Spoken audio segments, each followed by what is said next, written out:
It's week 3 of the Eddie Perez corruption trial. Here now with 2 lawyers, Sal Bonanno, Jim Bergenn. Bergenn and Bonanno, what a great name for a law firm. But different firms, right? So 2 barristers. Guys, your thoughts? Butch talked about trial. This kind of centered right now on Carlos Costas, the contractor who allegedly the state is trying to say that there was a bribe paid to the mayor in exchange for kitchen and cabinet improvements and kitchen updates. The mayor enhanced him with various projects in the city. Your thoughts on how he acquitted himself in trial, Mr. Casas? Yeah. Well, I mean, you know, the name of the game always is to make sure that you keep the state's feet to the fire, and from a defense attorney's point of view, and try to raise reasonable doubt. And I believe that that is the direction in which the defense team is going. Mayor Perez is represented by very good, capable lawyers, and I think Santos and Sealy, right? There they are, yes. Now the feeling is that Hebe Santos and Sealy are trying to show that this guy Costa had already ingratiated himself to the mayor, that he didn't need to go above and beyond. He'd been a major fundraiser. There wasn't a need for him to do anything more. Mr. Bergenn, your thoughts on shadow of a doubt, benefit of the doubt? What's been sort of the crux so far with this case? Well, this is a classic case where you do have to have a jury trial because everything depends on the perspective of whether you go in there believing that the mayor is the kind of a person who's going to actually do his signature project, the Park Street project, multi-million dollars. It's going to take years and years, and he's going to do that influenced by a kitchen.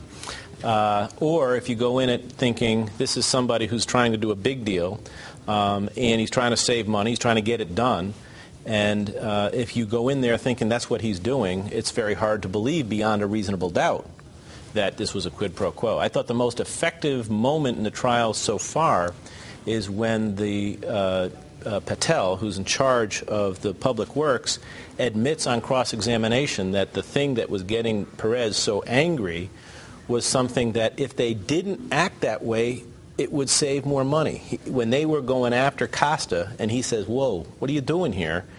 The mayor's position, according even to the people who were pushed by the mayor, is, well, the mayor's position looks like that was going to save us more money. Right, the city wanted to pull the work. They thought the work was shoddy. The city wanted to pull the work, and the mayor was upset. So the feeling was the state was trying to show he was upset because he had a side deal with Costa. The defense was saying, wait a second, he was upset because, as you're saying, to pull the work meant you had to then start over and it would cost more money. Again, back to which side do you believe on this? And a lot of money, a lot of time. So and this Costa's a hard-ass businessman. He's a tough guy. And so when he's deciding, I'm going to sue you, somebody's got to say, well, what's better?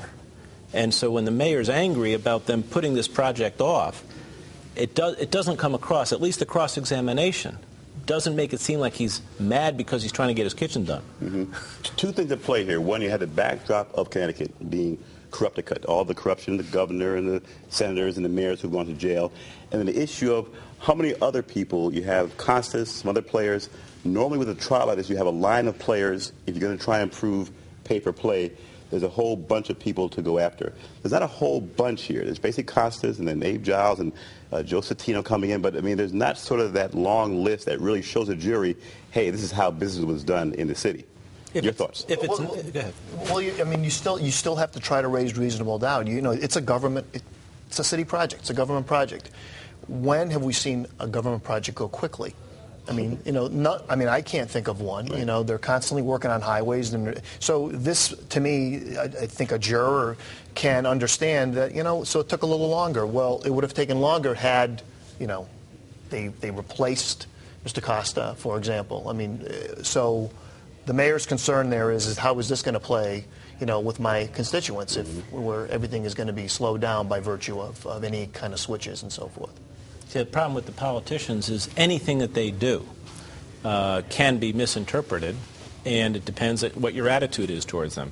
The burden of proof on the government, on the state here, has to be that he, beyond a reasonable doubt, to a unanimous jury, did a quid pro quo. If he didn't do something for Costa for the kitchen, then there's not a crime. If there's one thing that hurts the mayor here, it's the state saying, when they interviewed him and talked to him, the mayor said, yes, I paid for those improvements. It's taken care of. After the interview, they're alleging that he then went to the bank, got a second mortgage, and then paid for it after the fact. How do you explain that away if you're the defense lawyer?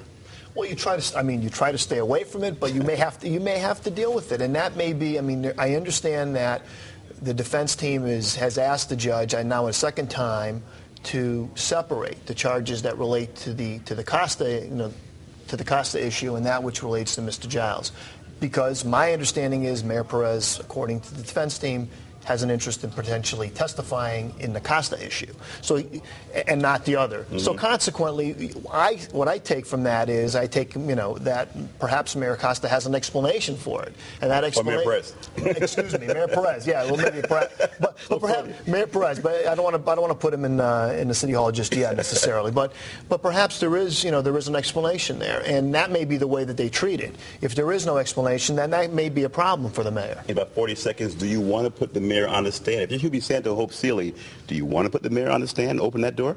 As long as the mayor can answer everything, and sometimes you have to admit to things that are uncomfortable, that are embarrassing, but that doesn't make it a crime. The fact that you scramble around, oh my God, I never paid that, that still doesn't make it a quid pro quo. It makes it ugly, but that doesn't make it a quid pro quo. So as long as he can explain it, you can remember now too, this took a long time to do the kitchen, apparently, and it was right when his wife was very ill, went to different hospitals, 3 different hospitals, and so it's understandable that somebody might think that they had paid, realize they hadn't, and oh my goodness, I got to go pay. That doesn't make it. I did the kitchen in order for Costa to get this. But the mayor is not very good unscripted. Do you take that risk? Well, let's be honest here. It's his decision. It's his right, but if he wants to testify or not. The question really is how do you advise him? And I think you make that decision later on in a trial when it comes to that point where either he testifies or chooses not to testify. I would rather be Hubie rather than have Perez win this case. I think Hubie Santos is a very capable lawyer, and the prosecutor is a very capable prosecutor. Right. But Hubie's got reasonable doubt to work with. Real quick, 30 seconds. This is the first time that the state had its chance to sink its teeth into a corruption trial. In Connecticut, it's been mostly the feds. Stakes are high here. If they botch this case, it's very embarrassing on the heels of the feds taking down these guys. How much pressure does that put on the state to make sure they have a strong case? Well, personally, the prosecutors, I know Mike Gaylor, the prosecutor, one of the prosecutors, quite well. He's an excellent prosecutor, high integrity. I don't think he's worrying about how it plays in the public eye. I think he has a case to put on, and he intends to pursue it in a professional, ethical manner, and he will. And if they prevail, wonderful for them. And if they don't, I don't think he's going to cry about it. I just think he's a professional. He's doing his job. All right, he's Sal Bonanno, Jim Bergenn. Our 2 lawyers, we'll be back more. The trial continues on, so we'll have them back. When we come back, folks, we're going to have an expert advice for those of you dealing with the care of elderly parents. Molly Reese Gavin of the Connecticut Community Care, Inc. talks to us. Don't go away.